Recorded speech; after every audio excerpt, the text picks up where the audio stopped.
You know what? I could get used to this winning feeling, but can we make it a little bit easier, please?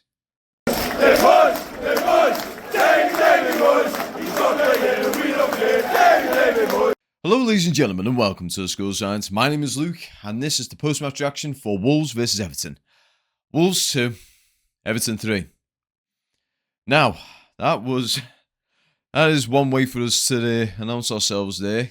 So we've got ourselves a home win and an away win now. But my word, can we please not make it so stressful? My word. How can I put this? We went 1-0 up. They equalised. We went 2-1 up. Then it was half time. Then we went 3-1 up. They got one back. And then from there, it was about 10 minutes of pure stress. So, how can I put this? We played extremely well. Goals from Beto, Ndai, and Kieran Dewsbury-Hall. 2 assists from Jack Grealish and an assist from Kieran Dewsbury-Hall. That has really done so well for my fantasy league. I've got Pickford, Dewsbury-Hall, and Grealish, and I captain Grealish. I think I should have captained Dewsbury-Hall, but captaining Grealish actually worked for me. It's going to be 16 points, so I may as well put that one. But yeah, so in an attack-minded sense, Everton were really improving. We're making vast amounts of improvements. Beto getting himself on the score sheets. That's his first goal in the Premier League this season. Really good to see him getting the goal, and it was a good goal as well. So the ball pretty much came through. Grealish got ahead to it, put it into the box with the header, and Beto just cleaned it up and put it straight into the net. Spot on goal, what we wanted. And then from there, pretty much, we had a good control of the game for a good, probably say about 20-30 minutes. I just need to wind back a little bit here, just so I can see where they scored. Okay, so we had it for a good 20 minutes. We basically had a good, solid grasp on the game. And from there, it was pretty much a through ball by Wolves. Hwang got himself right between himself and Tarkowski. Tarkowski didn't have the best of games today, to be perfectly honest. He was quite off the ball a bit, to put it nicely. I mean, that's what I'm saying anyway. I could be very wrong. That's just my personal opinion. I'm coming a little bit closer here just so I can emphasize it. But yeah, so watching that game today, Tarkowski has a few moments, but for the most part, I just think he has a bit of a 6 out of 10 day. I think he could have done better preventing the first goal, in all fairness. I mean, Hwang was pretty much online with him for his entire point of it. If he would have got just that little extra step and brought himself across, he could have potentially stopped it. However, didn't do that. Pickford got beat and 1-1. And from there, for a good, probably say 10 to 12 minutes, Wolves essentially put themselves firmly into it. They were the ones with the possession. They were the ones driving with it. They were the ones asking questions of us. And we just sort of hung back. It kind of looked like we were a little bit shocked at them scoring. Now, bear in mind, they hadn't scored all season in the Premier League up until they met us, and they got 2. That's not good. Defensively wise, that's not good. We went from being a solidly sound defence to a mid-table defence, and we went from a mid-table attack to a bloody top-tier attack. Well, I don't know what it is. We can't find that right balance. Basically, when we improve our attack, our defense goes down. But when we improve our defense, our attack goes down. We can't seem to find a middle ground with this. I think once Branthwaite comes back into it and we've got a little bit more in terms of, and maybe even getting it right back, once we've got ourselves actual set people into it, I think we might actually come right with this. One thing I noticed as well, Jake O'Brien has a bit of a shocker today. That's according to the stats anyway. He didn't have a great game today, so pretty much on that right-hand side, anytime he tried to move up with the ball, he was getting bounced pillar to post. And to be honest, it's a shame, really. He did do so well in the previous games. He was really making himself known. Not sponsored, by the way. If someone could get me some chicken, I can have chicken and can Pepsi. That was a joke, by the way. But yeah, so Jacob Bryant didn't have the best of games, but he didn't have the worst of games either. He has a 5 to 6 out of 10 game today. Michael Keane actually did fairly well until there was the second goal that we conceded. That was Rodrigo Gomez, if I'm not mistaken. Pretty much what's happened there is ball had come through. I think Keane could have just swiped at it and knocked it wide, or Mikalenko could have done the same. Communication between neither of them. Both of them basically thought the other person was going to get the ball. Neither of them got the ball, and Gomez just rocked it right through into the top of the net. Pickford didn't really have much of a chance. He tried to get a palm to it, but essentially just pushed it into the top of the net. That was unfortunate, but let's stop talking about the negatives. Let's talk about the positives, because we have got plenty of them to talk about. Jack Grealish, Jesus Christ, that guy is something else. He is a absolute maestro when it comes to playing football. When I say his footballing knowledge is something else, it is honestly something else. Because what you see from him, whether it be his movements with the ball up and down that pitch, whether it be luring players in to foul him or luring them in so that he can get around them, it's just top notch. He is as the gamers will call it, an S-class player. He is an S-class player when it comes to his play style.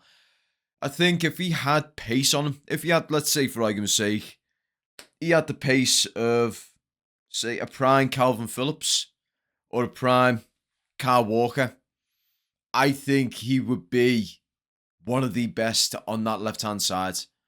Because the way he plays and his knowledge in that game and his communication as well. When Mikalenko was coming up that field, he was communicating with Mikalenko as they were playing. He was basically telling them, right, basically you could see him was going, right, instead of bringing it to me, put it wide. We can then, he was getting it all put out, and you watched it for moments in that game. There was moments where Wolves couldn't even touch it, whether it was between James Garner, Drewsbury Hall, Jack Grealish, back to bloody Mikalenko, bringing it through into Jesse Gay. Just movements with the ball, tapping it around. They just bounced it in between their players, and the positioning was just absolutely top notch. But yeah, so for the second goal, it was Iliman Ndiaye. Pretty much, great ball comes through. Jack Grealish brings it on for Drewsbury Hall. Drewsbury Hall puts it into the box. Now, bear in mind, all these balls that we score from were all put through into the box. And it was players either coming onto it or being at the right place at the right time. Now, bear in mind, that is stereotypical football, but this is something that we never did last season. Last season, under Dyche, for a good chunk of it, it was quite literally Pickford, up, Beto, either getting ragged left, right, and centre, or Calvert-Lewin getting the ball, losing the ball, or someone else getting the ball, losing the ball, or Iliman Ndiaye picking up from the middle of the park, bursting through it and scoring occasionally. But yeah, so that was completely off tangent, I'm sorry. But yeah, so the main thing about it, so Iliman Ndiaye is one, basically Jack Grealish brings it in for Drewsbury Hall. Drewsbury Hall thumps it across. Beto lets it go through his legs, otherwise I think he could have potentially had a brace today. But he let it through his legs. Iliman Ndiaye was at the back post, puts a nice little touch in.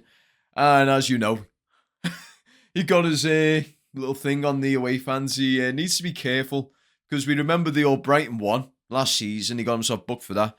This one, if the referee was a little bit more onto it, I think he could have potentially got a yellow card for that as well, because you are considered antagonising the fans doing stuff like that. But here's the thing though, if a player was to do that to us, what do they do for the tower?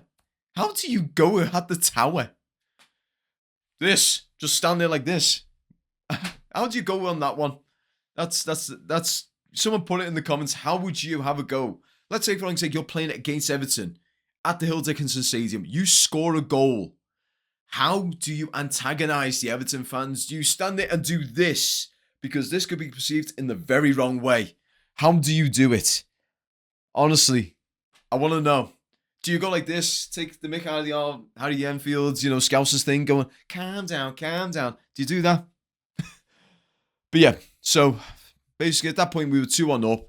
Again, the second we score, we regain control of the game, and from there we're just essentially just playing with Wolves. We're just bringing it around the park, bouncing it about, getting the passes in, and that's all we did pretty much for the entirety of that game. Essentially, once we were ahead, we were just maintaining possession. We were keeping control of the game. We were making them play at our pace.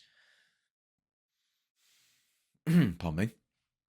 But yeah, So overall, though, even though we had an absolute solid two hands in terms of control of that game for about 70% of it, the possession doesn't show that. Because we're talking, let's see. I need to get my glasses on for this one. I know, I look like a nerd. All right, so in terms of possession, Wolves had the lion's share of the possession there with 59%. We had 41.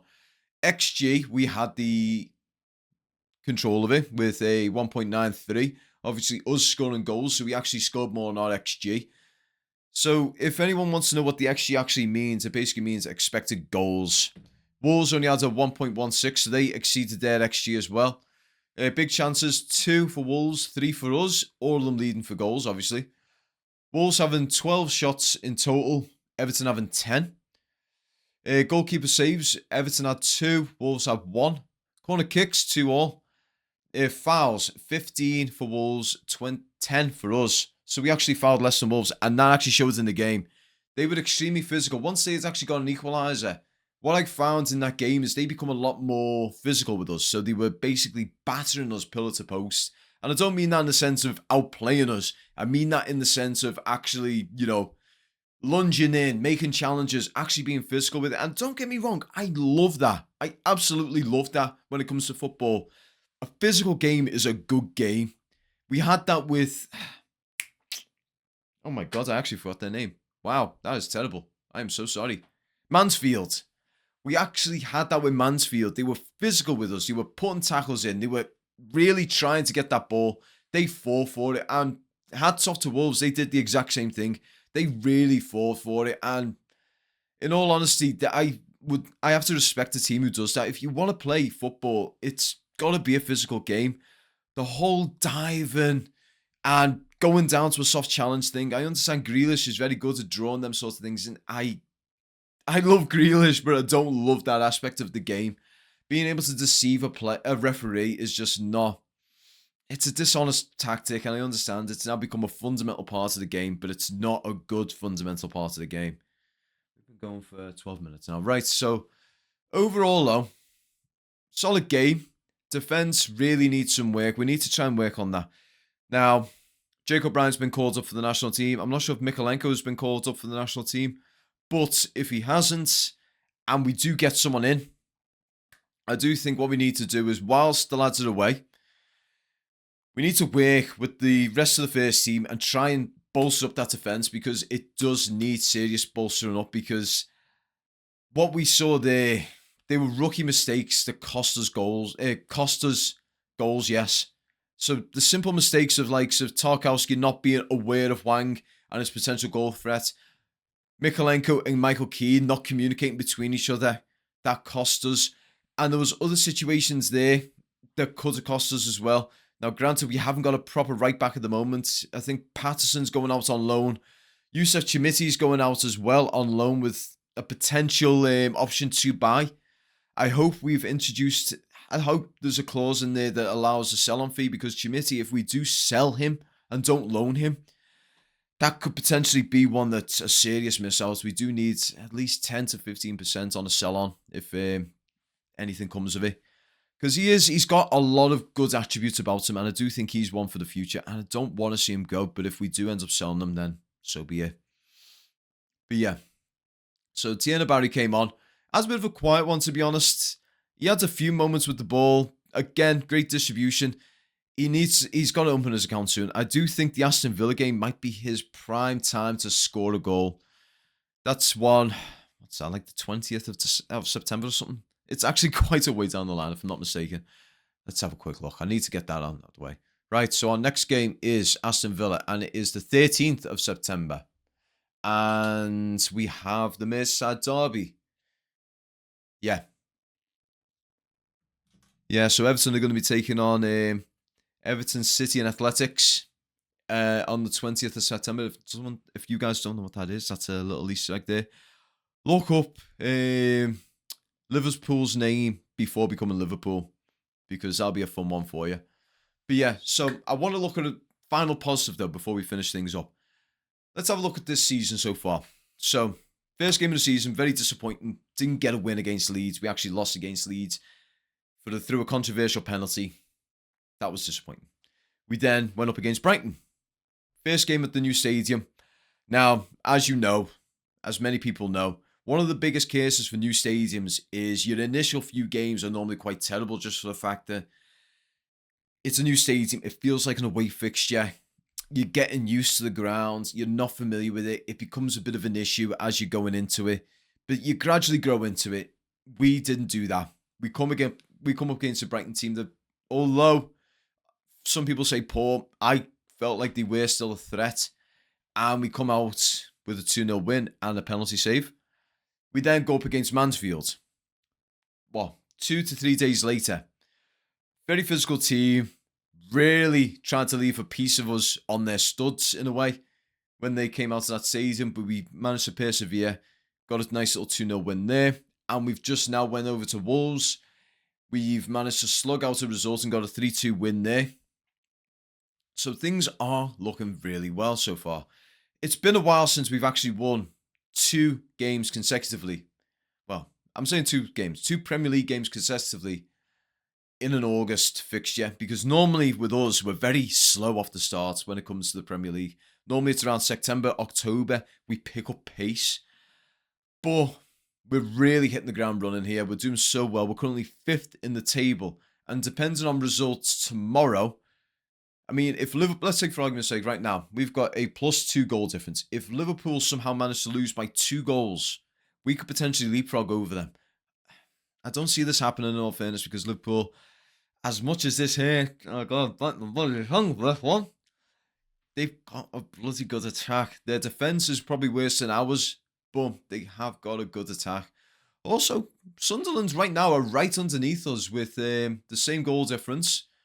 They've won 2, lost 1. So, got to give it to our Mackem brethren.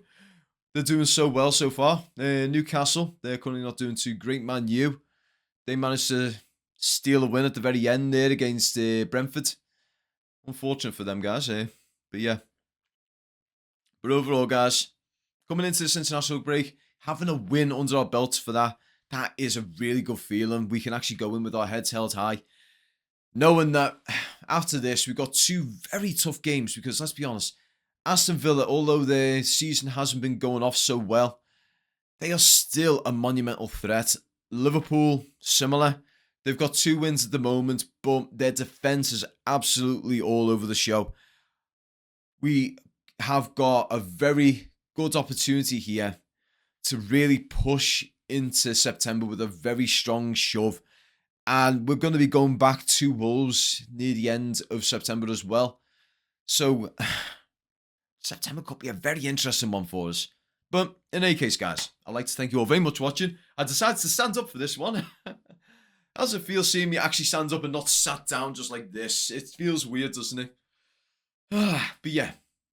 So I'd like to thank you all so much for watching this video. I'm sorry if this was a little bit of a mess. As you know, I'm still working into this. And it's actually, it's fun. It is fun to work into it. And you know what? We'll get better over time, because I do look over these videos. I do note down anything that I can improve on, and we work with that. So yeah, I'd like to say a big thank you to all my members down here. If you want to be like these guys, get your name down in the banner below. Why not become a part of the Cup of Coffee tier here at the School of Science TV channel? It is less than £1 a month, and as you know, as I have said, this goes a long, long way in order to improve everything about this channel. So, not only the membership, by the way, you're viewing, you're liking, you're commenting, you're sharing. I know you guys share these videos, and I greatly appreciate you guys sharing it. But don't forget as well, the membership helps massively, because that goes into hardware upgrades, software upgrades, apparel upgrades. I mean, look at this. This is an amazing backdrop that I've got right now, and I want to improve it. We've got the Everton books, we've got the Everton apparel. Improve, mate. Seriously, sort your shit out. I need to get that one replaced. So, Rob, we're going to have a little chat a little bit later. We're going to get that one replaced, because gone. Still here, doing decently. Gone. Let's sort that one out.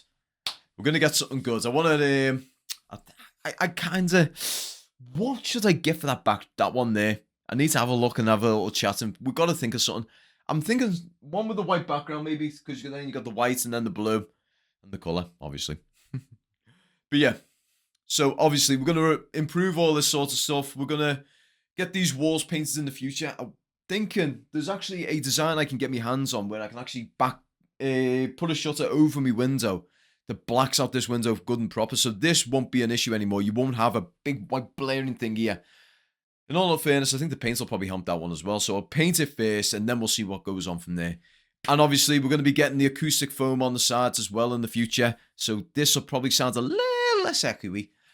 And then to top it all off, I am looking at getting some stuff, like to try and do some matchday vlogs. Because games are going to happen where I'm not going to be able to bring anyone with me, or maybe I'll bring, friends, family, fan. There's going to be situations where I can bring them with me and we can do stuff like that.